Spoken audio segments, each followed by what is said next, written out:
Isang mapagpalang umaga po sa tanghaling ito. Buhay po ba ang Diyos?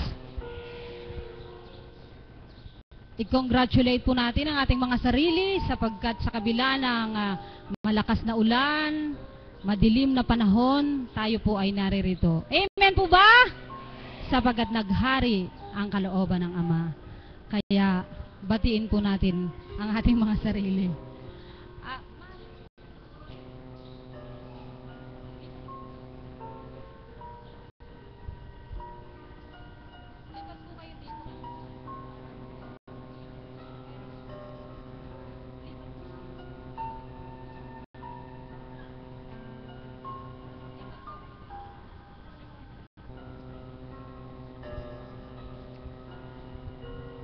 Masaya po ba ang mga anak ng Diyos?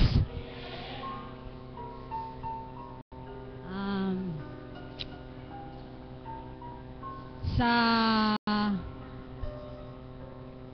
araw po na ito, alam ko pong lahat tayo ay nakakatanggap ng biyayang higit na higit pa.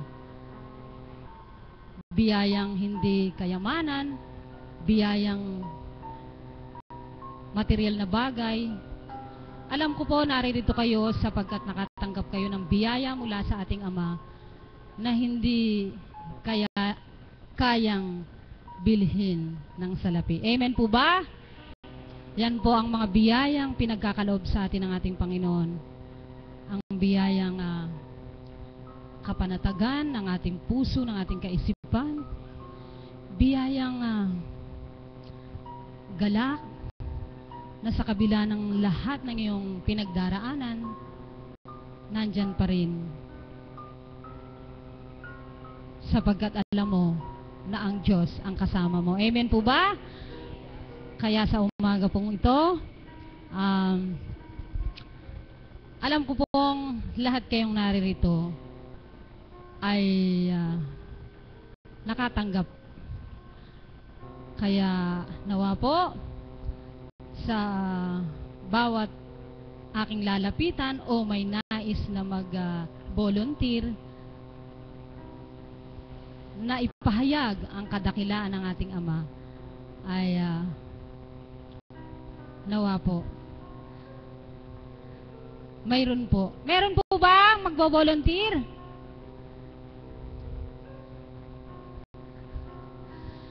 Mukhang tahimik po ang mga anak ng Diyos.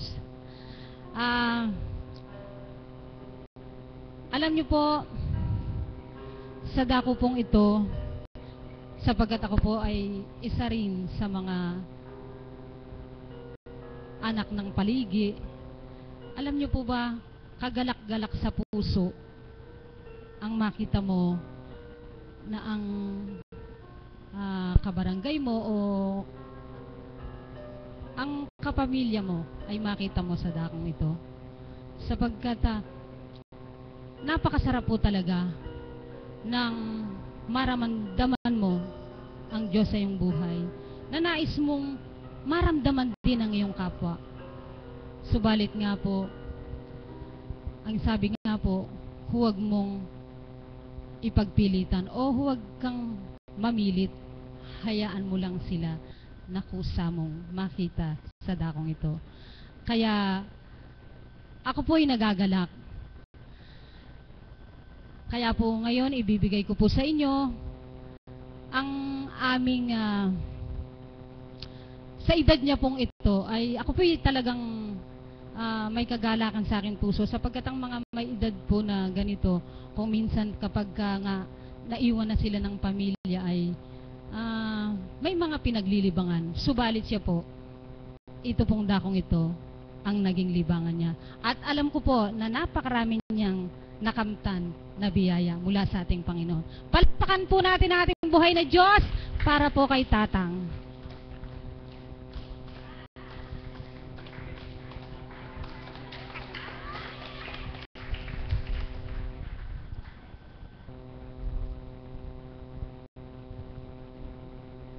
Hello, hello.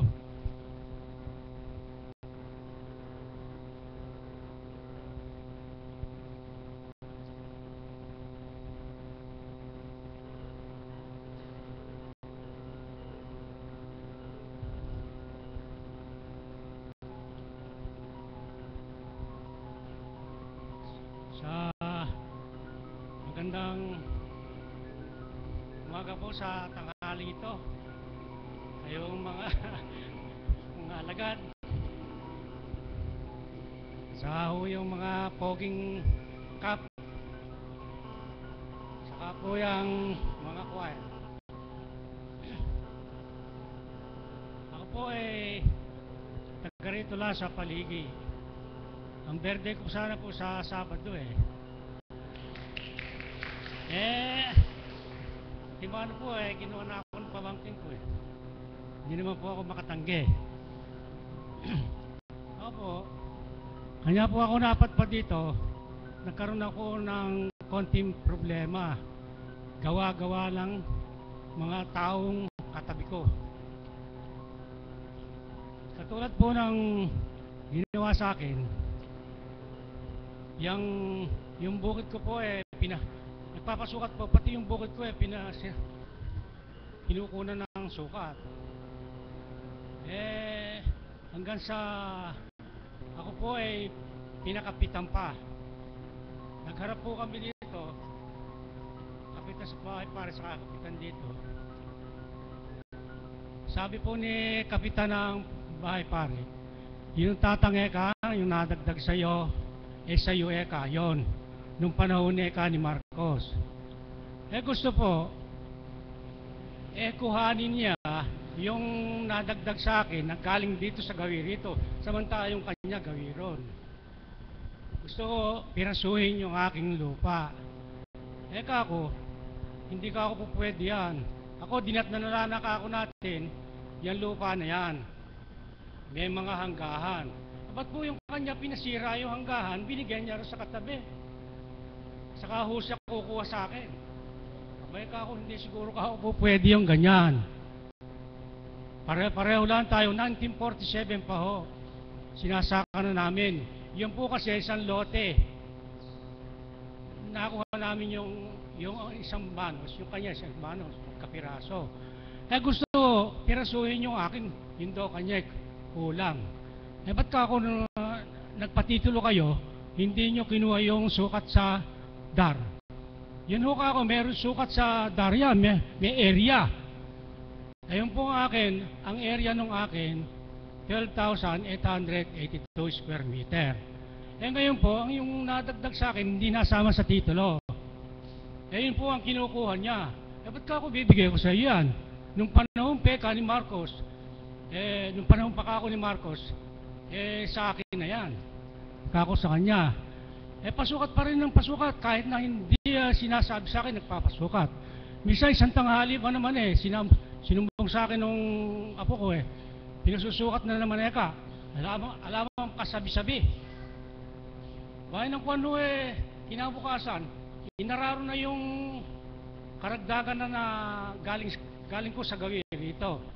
Yun po ang nangyari sa kanya. Sinabi ko sa kanya, hindi ka ako po pwede kahit na inararo mo yan, kung hindi ako pumapayag, hindi mo ka ako makukuha yan. Tandaan mo ka ako. Ako sa kanya. Nang kuha po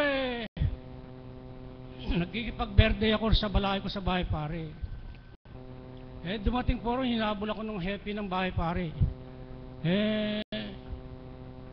Titibagin daw yung hanggahan ninyo ako hindi po pwedeng matibag yun. Pagka ako tinibag, yung mga apo ko rin kako at saka mga anak ko, mapapatay nila. Kako sa kanila. Pasensya ka na kako at makikipag-birthday ako sa balay ko. Nang kono, nung 14 ng Setyembre, disperas ng kasal ng apo ko, nangumida na naman ho ng tao, 2 jeep. Noon ho talagang ako nasagad nan talaga. Sinabi ko sa kanila, kahit paano gawin nyo kako, hindi nyo makukuha yan. Hindi ko ako papayag kako. Natamnang kako ng akasiyan. Noon pa kakong tagal-tagal na. Saka ngayon kako gusto mo makuha mo. Binibiro mo kako tagal-tagal na, 1947, may mga umuhong kako yan. Hindi naman kako nasisira yung ating hanggahan. Bakit kako ganon?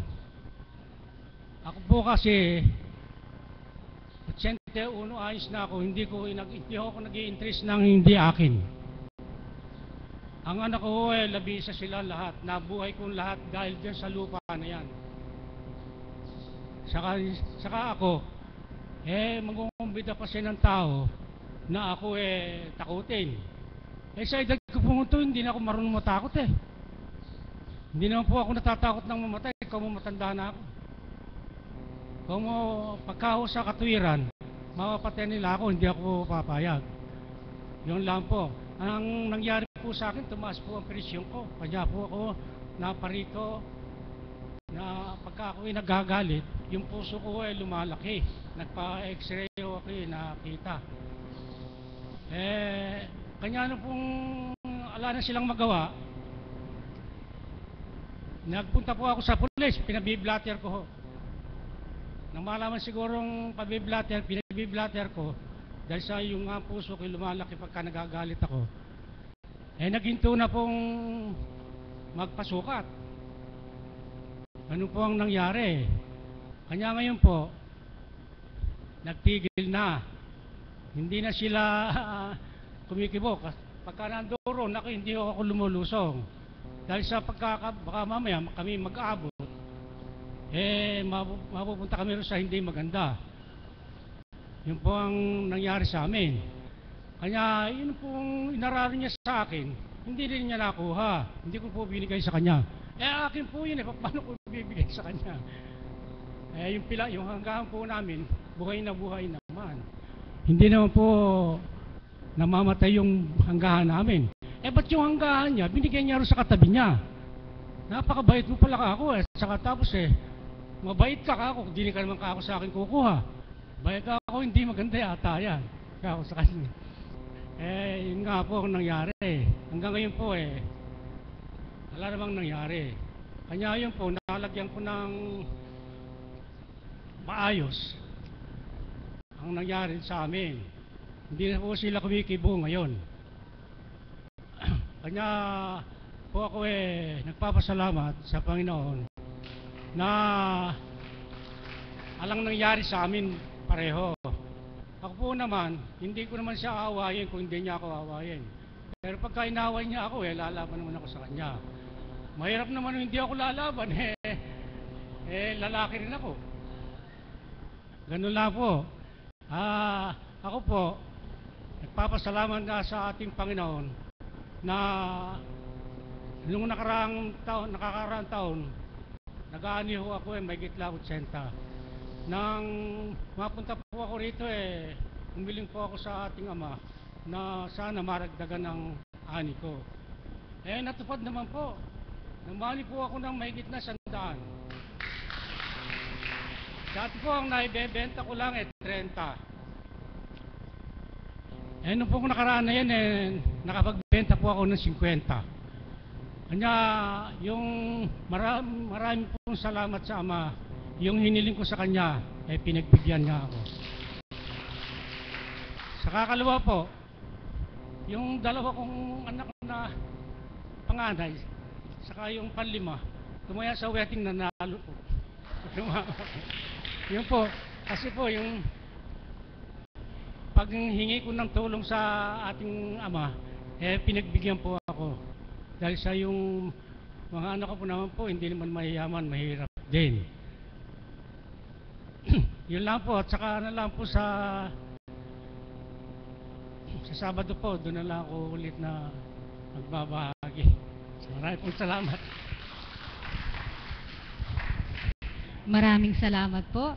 Nakita niyo po, although nagkwento po siya na tungkol sa kanyang bukid, pero po kung pag nilayan niyo maganda po ang naging kaganapan. Amen po ba?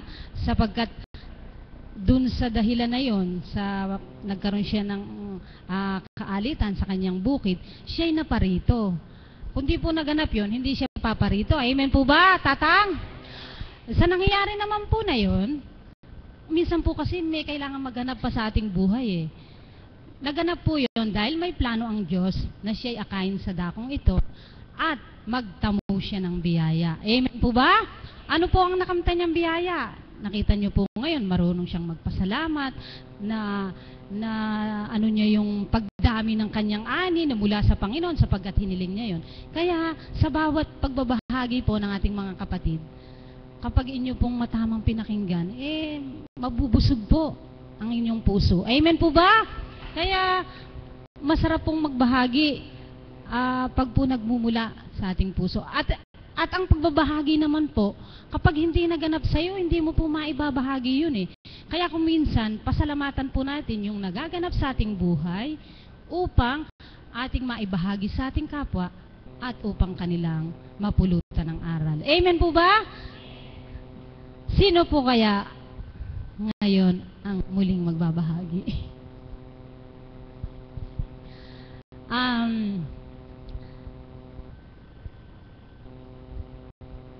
Ang susunod pong magbabahagi ay nandito naman po sa gawing ito. At alam ko pong marami siyang nakamtang biyaya mula sa ating Panginoon. Tinatawagan ko po ang aking anak na si Lovely.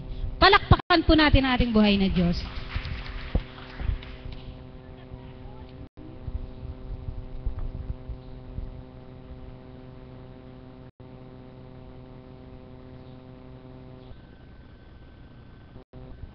Magandang umaga po sa inyong lahat. Buhay po ba ang Diyos? Sabi ko na ako natawagin eh. Kinakabahan po ako eh. Kasi po di po ba nakakakaba naman po talaga kapag humaharap tayo kay Lord upang magpatotoo para sa Kanya? Amen po ba yon? Sino po ba hindi kinakabahan? Siya naman ang tatawagin susunod. Ako po ay pasyente rin po ako dito. Meron po akong glomerulonephritis. Sa kidney po yun. Nagpepeklat po yung kidney ko. Kadahilanan upang ako ay magdialysis na. Nagdadialysis po ako ngayon. Pero sino pong makakapagsabing nagdadialysis ako? Wala, diba? Kasi hindi halata. Kasi si Lord ang nagbibigay sa akin ng kagalingan at lakas. Amen po? Okay. Babahagi ko lang po sa inyo ngayon ang aking natutunan nung isa lamang nakaraan lang. Ayoko umiyak.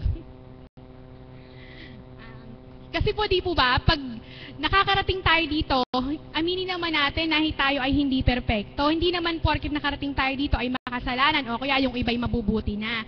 So, ako po isa sa makakasalanan. Sa dating buhay po, ako po ay medyo hindi masunurin sa magulang. Lahat po ng aking gusto ay nasusunod. Kasi po, palaki po ako ng tita ko, wala po siyang anak.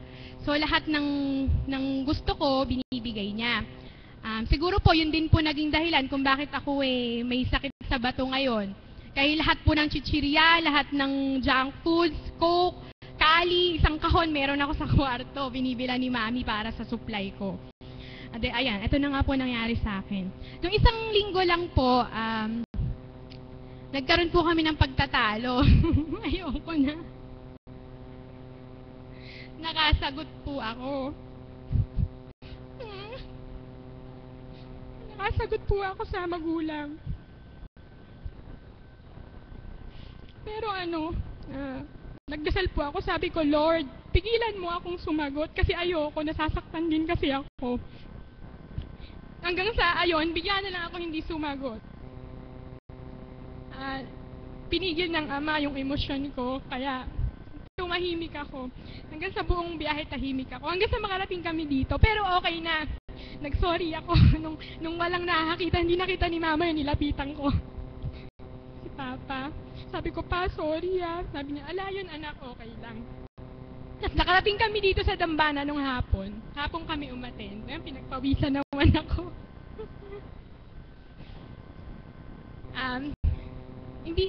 Nag-joyful ako pero hindi ako masyadong ngumingiti ako pero walang nakahalata na may problema ako noon eh. Tapos biglang si Mami Beth, sabi niya, inuudyokan ako ng espiritu na umawit, sabi niya.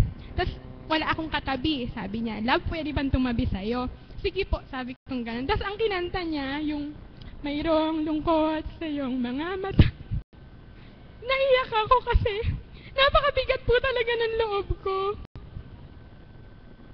Sabi ko kasi nung nagdadasal ako papunta na dito bago pa ako makatulog. Sabi ko, Lord, sabi ko, ikaw na po bahala kung ano man yung nagawa ko.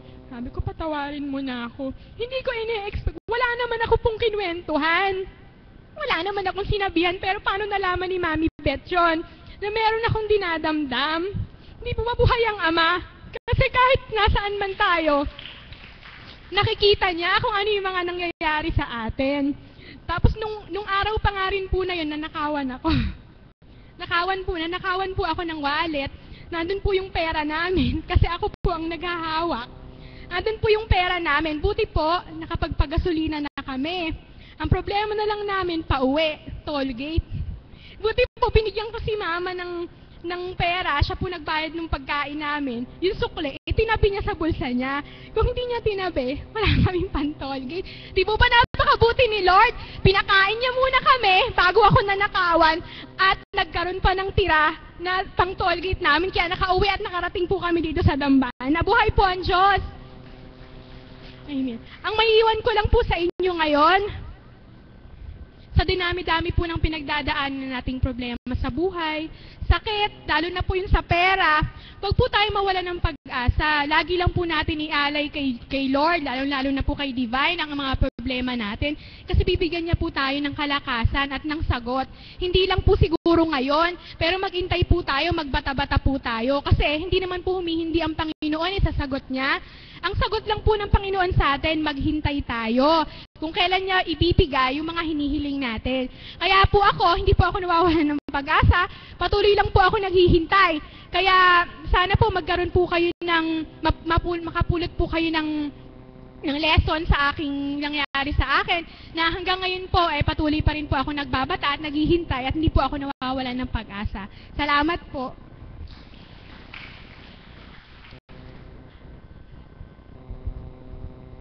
Masaya po ba? Napakasarap po talagang pakinggan ng ating mga kapatid na bawat nagbabahagi. Buhay po talaga ang Diyos. Amen po ba? Mahal na anak, talagang alam ng Diyos ang laman ng ating isip at puso. Ginagamit katauhan ng ating mga kapatid, patunay lamang na ang dakong ito ay pinanahanan ng ating Diyos na buhay. Ngayon naman po, ang susunod kong tatawagin, happy birthday po, Tatay. Si Tatay. Subalit ang tatawagin ko po ay ang kanyang mahal na anak, ang amin mong kapatid na alagad. Kapatid na Josel.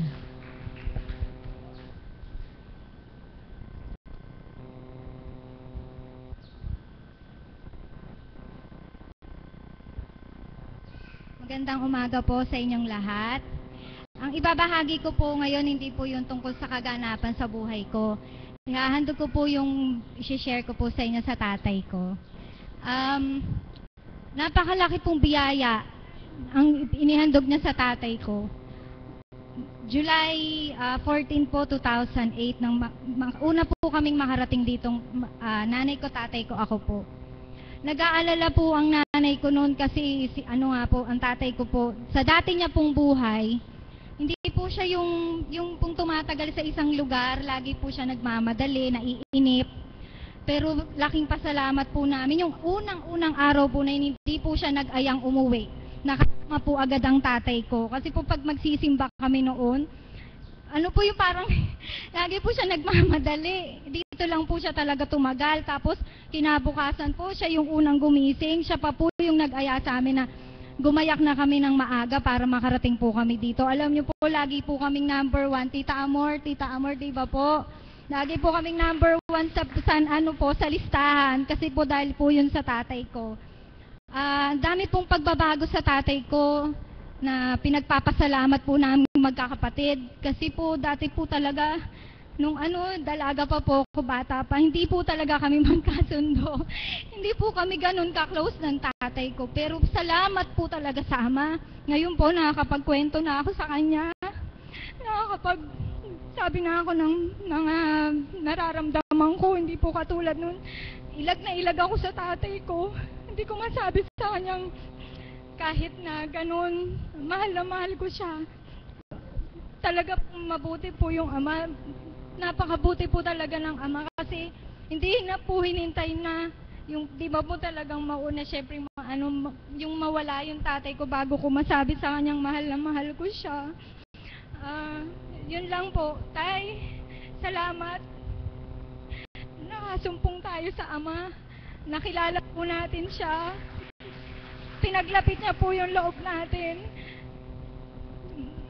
Salamat po talaga. Talaga pong puro pasasalamat po lumalabas ngayon sa akin kahit po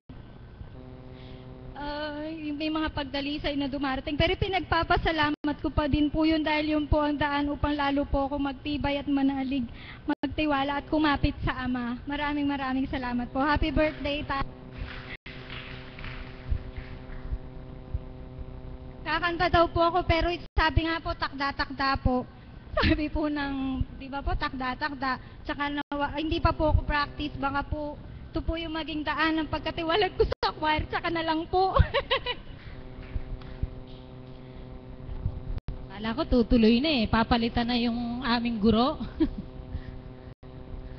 Salamat kapatid. Mapalad po kayo tay sapagkat nagkaroon kayo ng anak na napili ng ama.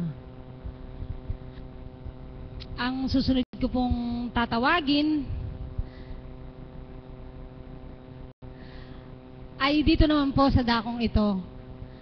At siya po ay isang CAPS na nagbibigay po sa atin ng inspirasyon at napakasarap pong makita na sila ay buong pamilya ay naririto. At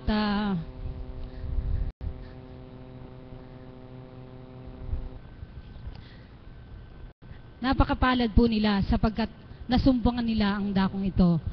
At sa kanya pong unang araw pa lamang ng kanyang pagparito, naramdaman na niya ang buhay na Diyos. Tatawagin ko po ang aming kapatid na CAPS, Eli Fernandez. Palakpakan po natin ang ating Panginoon.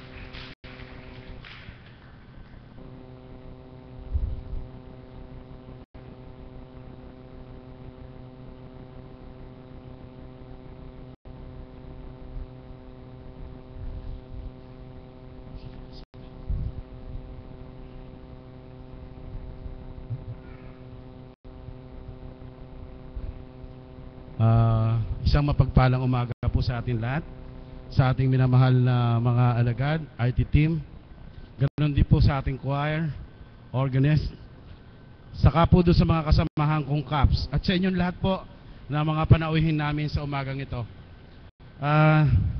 Nakala ko ligtas na ako dahil yung aking anak nag-share na po. Yung anak ko pong panganay yon, yung may kidney problem. Kala ko ligtas na ako. Sinabitan pa rin pala ako. Anyway, okay naman. Sa ganitong pagkakataon, mahirap tanggihan. Kung talagang ang ama ang may gusto, kailangan ibahagi natin. Yung anak ko yung nagbahagi kanina, para akong naninigas eh. Kasi mayroon siyang sinabi na nangyari sa amin. Pero it's natural. Natural lang naman sa mag-ama kung minsan mayroong mga konting pagkakataon na hindi kayo magkasundo, may pinagtatalunan, pero hindi actually away. Kung hindi ganun, parang lambing lang. Pagkaraan nun, parang naging mahigpit, parang nagiging tight palalo ang banding yung mag-ama. Okay lang anak, basta ako simulat sa pulong ako itinanggap ko siya. Ang lahat na unawaan ko, binibigay ko yung pagkakataon na kailangan namang maging mababa ako. Kasi sa dating pagkatao ko po, katulad nung sinasabi ni tatay kanina, tigre rin po ako. Matindi rin po ako, hindi rin po ako marunong bumaba. Basta't ang aking 45 ay nasa tagiliran, sigurado po bababa sila sa akin, hindi pwedeng ako. Pero sa ngayon po, ang laki ng pinagbago. Ang laki ng binago niya sa buhay ko simula nung kilalanin at tanggapin ko siya. Ang ibabahagi ko po sa inyo ngayong umaga ay maigsi lamang po. Minsan po sa bahay namin, wala akong magawa nung mga oras na yon. Naisipan ko pong tingnan yung makina ng aking Nissan Patrol. Inangat ko po yung hood. Ngayon, nung makita ko po yung makina, Kasi po meron akong isang patak doon sa semento na nakita na hindi ko po alam kung yun ay patak ng krudo o patak ng langis o brake fluid.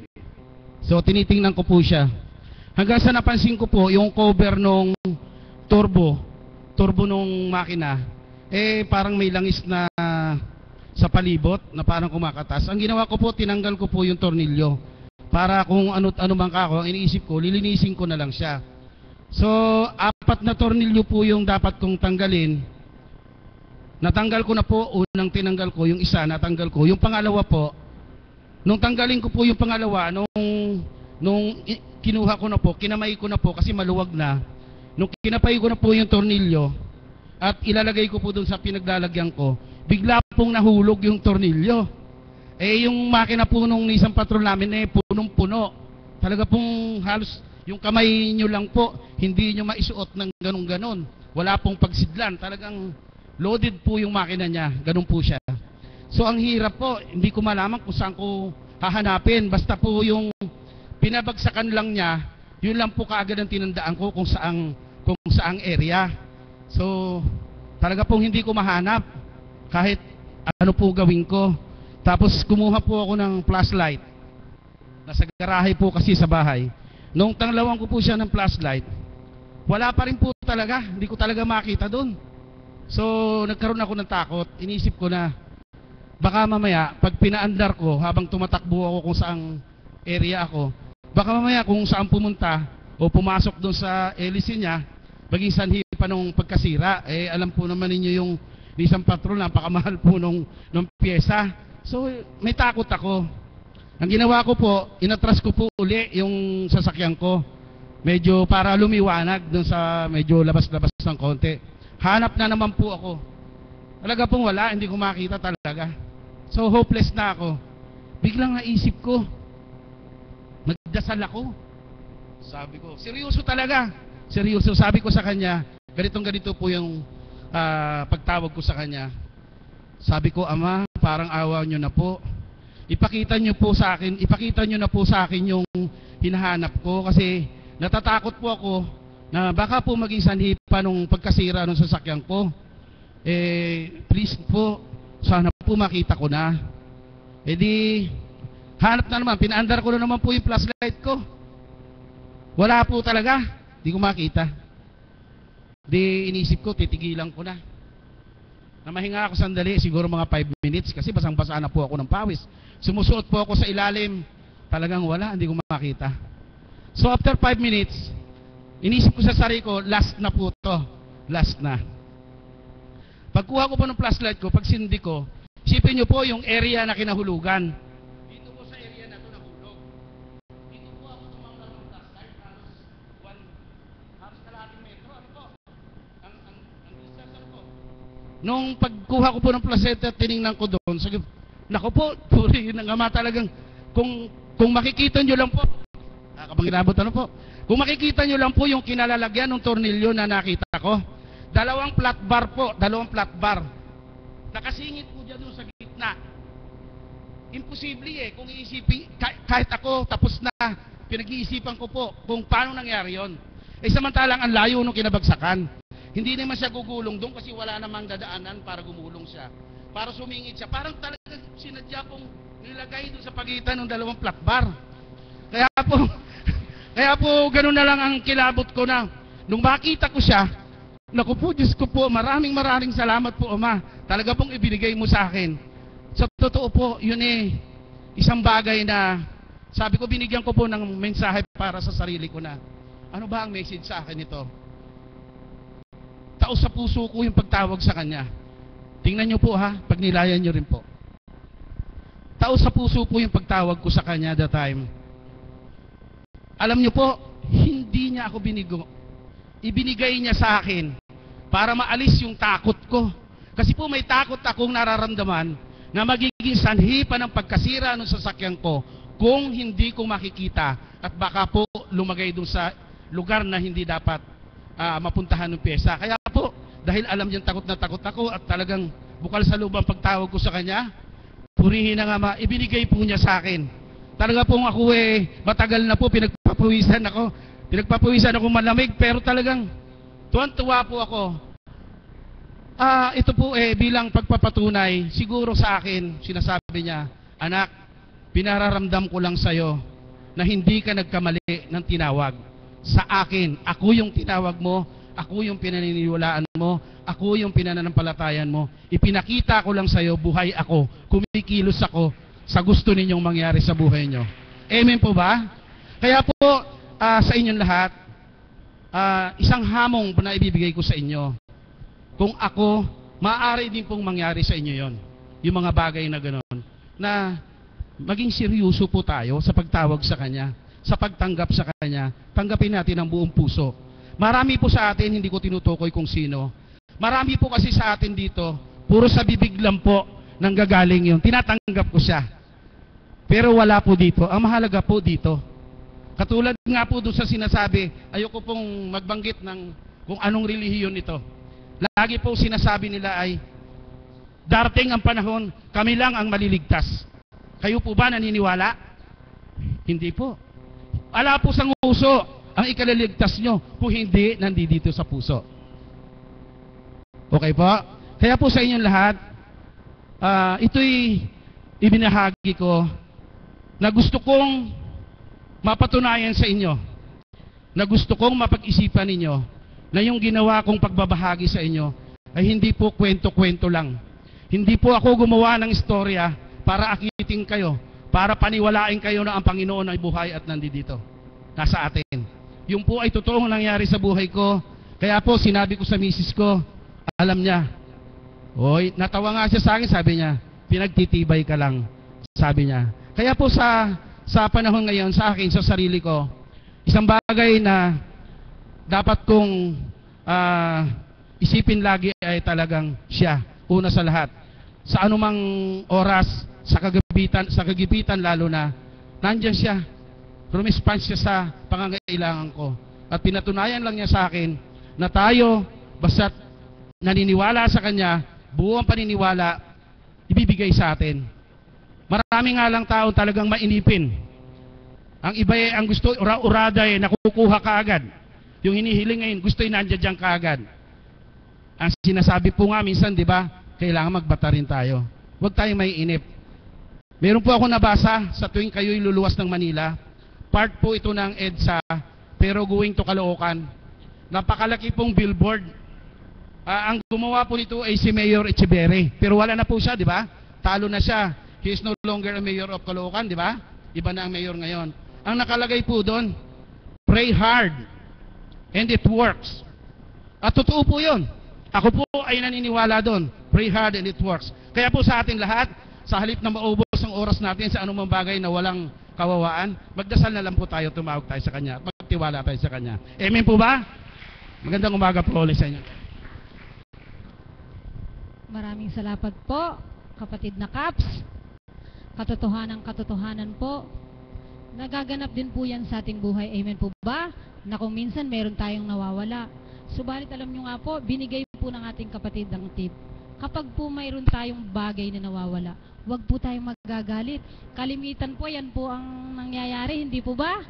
Kalimitan pag may nawawala ka, nagngingit-ngit ka, hindi mo alam kung anong gagawin mo, subalit. Napakalinaw po ng binahagi ng ating kapatid. Manahimik ka, tumawag ka sa Kanya ng may katotohanan, 100%, makikita mo ang hinahanap mo. Amen po ba? Kaya sa bawat nagbabahagi po, meron po kayong mapupulot. Meron pa po bang magbabahagi? Meron po sigurado 100%. Palakpakan po natin ang ating buhay na Diyos. Talaga nga pong tunay na ang Diyos ay buhay sa dakong ito. Mag-anak po sila, ang aming pong tita. Tita Tess. Magandang umaga po sa lahat. Ang maibabahagi ko lang po sa inyo, nangyari nung nag-retreat po kasi kami last month pa po. Ang mayroon po kaming mga speaker na ang mensahe ang God's Love, New Life, at saka Salvation. Ngayon po, bawat isa po nagsasalita na ng speaker. Ngayon pagkaraan nun, pinag-group kami ng by 5. Tapos kami kung ano ang pipiliin mo doon sa topic. Ang pinili ko po God's Love. Kasi kaya ako napili yung God's Love kasi talagang mahal kami ng Diyos dahil kami napunta rito sa Dambana sa pamamagitan ng anak kong si Lovely dahil nagkasakit siya. Kung hindi siya nagkasakit, hindi kami mapupunta rito. At saka yung asawa ko na bago ng dahil dito. Tsaka po na dati nasa politika siya, na kapitan siya dati ng barangay namin. Masyadong masalimot ang politika dahil patayan din patayan doon. Pero may awa ang Diyos sa amin dahil natalo siya, natuwa kami dahil natalo siya na napunta kami dito sa Divine Mercy. Kaya po nagpapasalamat ako dahil talagang mahal kami ng Diyos at hindi niya kami naligaw, hindi niya kami pinabayaan na mawalay sa Kanya. Yun lang po at maraming salamat. Salamat po, Tita Tess, sa iyong pagbabahagi. Minsan po, pag natatalo tayo, nalulungkot tayo, amen po ba? Subalit, kabaligtaran po sa kanila, ang pagkatalo ng kanyang kabiyak ng puso ay isang biyaya sa kanila. Kaya hindi po lahat ng natatalo dapat pong malumbay, kundi higit po dapat magpasalamat. Sino pa po ang nais magbahagi? Palakpakan po natin ang ating buhay na Diyos para po sa aming kapatid na si Tita Beng.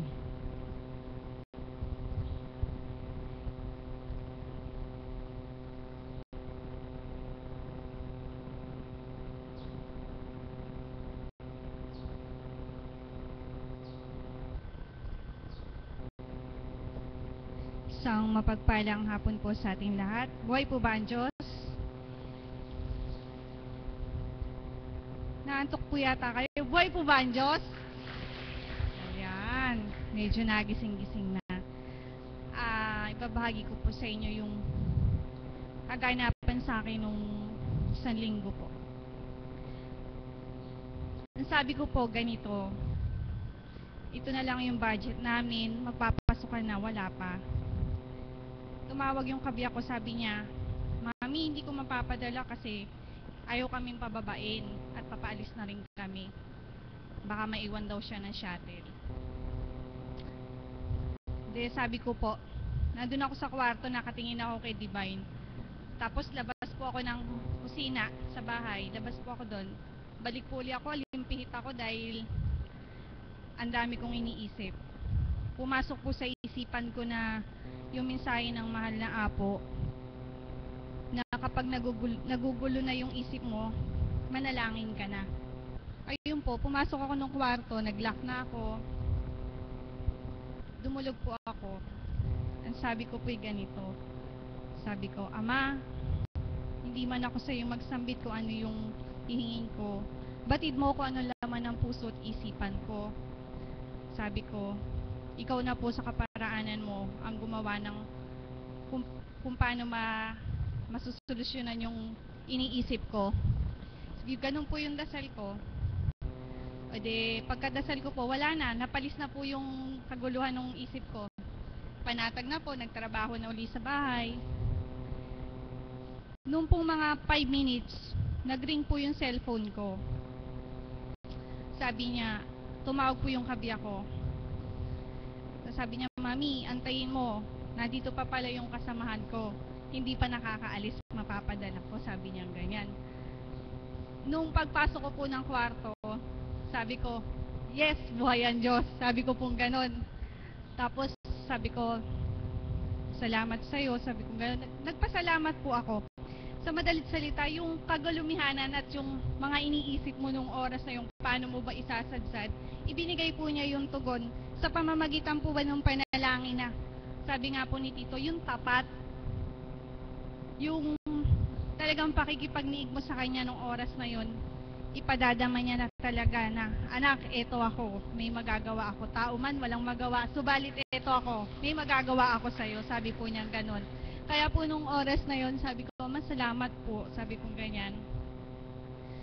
Tapos eto pa po yung isang kaganapan na, yung nanay ko po noon, nasa bahay, dinaanan ko po sa amin, umuwi po ako sa amin. Ang sabi po nung hipag ko ay ganito, ate, isama mo na sa inyo si nanay. Kasi, sinusumpong na naman niya ng ubo niya, masakit yung likod. De habang, sabi ko sa kay nanay ko, nay, halika na, sumama ka na sa akin. Inuwi ko po sa bahay. De, nagkukwentuhan po kami. Sabi niya, uminom na ako ng gamot, ganun pa din eh. Masakit pa din daw po yung ganito niya, yung likod. Tapos, nung gabi po, nag-uusap kami, sabi niya, nakaplusin mo nga yung likod ko. Kasi po nanay ko, akala po, yun lang, hilutin mo nga yung likod ko. Yung salita po bang wala sa loob na, hilutin mo nga yung likod ko. Yung ganun lang po. Tapos, sabi ko, hilutin ko yung likod mo, hindi ka naman naniniwala. Sabi kong ganun. Tapos, hindi siya kumibo. Tapos, nung po kinuha ko yung langis, ginanyan ko yung likod niya. Tapos sabi ko na tutulog na ako. Pasok na po ako sa kwarto namin. Nung 3:00 po ng madaling araw, naramdaman ko po nung po ba sa may part ng baga, napakabigat po na masakit. Sabi kong ganyan, ay magaling na si nanay. Sabi kong ganun. Divine, maraming salamat sa pamamagitan ng haplos na iginawad mo, iginamit yung kamay ko sa magulang ko. Na nung umaga po nang umuwi yung nanay ko, sabi nung hipag ko, wala nang ubo, magaling na. Sabi ko, oo, sabi kong ganyan, magaling na si nanay, sabi ko. Tapos po nung kinuwento ko sa kanya, sabi ko, nay, alam mo ba, yung sakit nung sa likod mo, hindi naman yun yung sa pagod umuwi, sabi kong ganun, yung parang hihikain. Hindi ka ako, sabi ko, parang napasma siguro yung likod mo, natutuyuan niya ng pawis na parang sa sobrang pagod yung kasi po namananahi yung nanay ko eh. Nung kung sabi ko, di ba ganito ang sakit niyan? Oo daw. Ayun po, nun lang siya naniwala sa akin. Sa tagal po na panahon na magkasama kami nung nanay ko na, nun lang siya naniwala na nawala na yung pilay niya. Yun nga lang po, nagpapasalamat ako kay Divine kasi sa pamamagitan nga po nung paghaplos, hindi po ako yung humaplos eh. Inangking ko po na sa kapangyarihan niya, iginawad po niya na mahaplos ko yung likod ng nanay ko. Ayun po, magaling na siya, okay na. Kaya sabi ko, salamat po sa'yo. Yung po talaga na kaganapan na talagang totoo sa puso mo, talaga pong walang imposible pagkakaloob niya sa'yo. Maging makumbaba ka lang po sa pagtawag mo sa kanya. Kasi wala naman po tayong magagawa sa sarili natin na saganang sa ating sarili. Hindi po natin masasabing tayo ang gumawa. Nakakaya po natin ang lahat ng ito sa gabay at patnubay niya na ipinagkakaloob po sa atin sa araw-araw. Iyan po yung biyaya na natatanggap natin sa araw-araw. Kaya po, sabi ko nga po, yun po yung talagang pinagpapasalamat ko sa dakong ito. Kung bakit nga po sa bawat araw nagsusumakit, sa bawat hiwaga na ipinakikita po niya. Isa po share ko, yung pong candy. Nung po isang araw doon ako nakaupo, yung pong candy na nakuha ko, kasi po yan, yung candy po na yan, binabaon po yan nung anak kong maliit yung bunso. Kung ilang subject po yon o kung ilang subject yung exam nila, iyon po yung baon niya na candy sa school.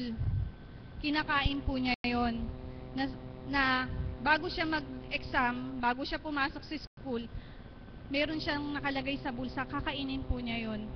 Sa pamamagitan po ng candy na yon, nakakasagot po yung anak ko. Kaya po, maraming salamat po.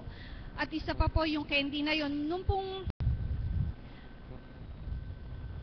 Tuesday, kahapon po, sabi kong ganun, yung po bang candy na kulay violet? Tawag sa candy na. violet po siya na candy eh. Nakuha ko siya. Prutos, opo, prutos. Di po ba pag kulay violet, lasa siyang grapes? Subalit po nung kinain ko yung candy po na yon, nung nandun po ako, hindi po lasang grapes. Lasang ostya. Na sabi ko nga po sa sarili ko, na yung candy na yon, kung sa atin po, isipin natin na yun ay gamot, malaki pong maitutulong sa atin. Na kaya nung oras po na yun, sabi ko, meron pa pong parang nasa gilid ng dila ko. Imposible naman po na kung candy po yun, may matamis. Eh hindi po eh. Kung ano po talaga yung lasa ng ostya, yun po yung nalasahan ko nung oras na yun.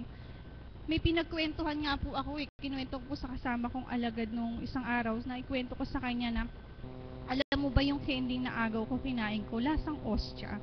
Sabi kong ganon. Yun po, kaya po tayo, yung mga nakukuha po nating candy, bigyan po natin ng halaga. Ultimo po yung balat, huwag nyo pong itapon. Bigyan po natin ng halaga, may mga salita yan, na gamitin po natin sa ating buhay. Yun lamang po at magandang umaga sa atin. Maraming salamat po, kapatid. Sa bawat ibinabahagi sa dakong ito, mga kapatid kong minamahal, pahalagahan po natin higit sa lahat ang salitang na sa atin ay ibinibigay sa bawat araw. Maraming salamat po sa lahat ng